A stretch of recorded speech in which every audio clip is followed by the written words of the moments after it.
আসলে এই পাথরটা স্বর্গ আর নরকের মাধ্যমে সৃষ্টি হয়েছে। এই পাথরের ছিল দুই ধরনের শক্তি, ভালো আর মন্দ।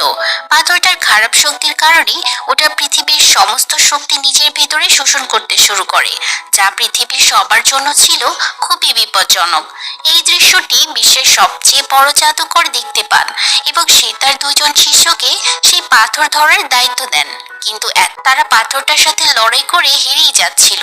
তখন সেই মহান জাদুকর নিজেই সেই পাথর ধরতে আসেন তার জাদু দিয়ে। তিনি সেই পাথর ভেঙে দুই ভাগ করে ফেলেন, যার মধ্যে একটি পাথর ছিল ভালো, যাতে স্বর্গীয় শক্তি ছিল, মানে ভালো শক্তি, আর অন্যটি ছিল মন্দ পাথর, যাতে ছিল দুষ্ট শক্তি। সে এই দুটি পাথর একজন ব্যক্তি, যার নাম ছিল তিয়ানজুন, তার হাতে তুলে দেন এবং বলেন, আমি এই লাল রং এর খারাপ পাথরের ওপর একটা অভিশাপ দিয়ে দিয়েছি। তা হলো 3 বছর পর বজ্রপাতের কারণে এই পাথরটি ভেঙে যাবে। অন্য যে পাথরটি আমি তোমাকে দিয়েছি তা তোমাকে রাজপুত্রের শরীরে বসিয়ে দিতে হবে। যদি তিয়ানজুন তার এই কাজ ঠিকভাবে করতে পারে, তাহলে সে জাদুকরের কাছে অনেক বড় একটা পদ পাবে।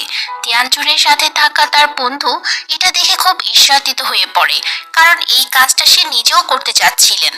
এরপর থেকে সে তিয়ানজুনকে ঘৃণা করতে শুরু করে এবং তাকে একটা শিক্ষা দিতে চায়। তিয়ানজুন পাথর নিয়ে রাজপ্রাসাদে যাওয়ার আগেই সে রাজপ্রাসাদে পৌঁছে গিয়ে ভালো পাথরটি চুরি করে নেয় আর খারাপ পাথরটি রানীর শরীরে প্রবেশ করিয়ে দেয়, যার ফলে জন্ম নেয় একটা খারাপ শিশুর। সেই শিশুটির মন্দ শক্তির কারণে জন্মের পর থেকে সে গ্রামে ধ্বংস ডেকে আনে। তিয়ানজুন এটা দেখে খুব কষ্ট পায়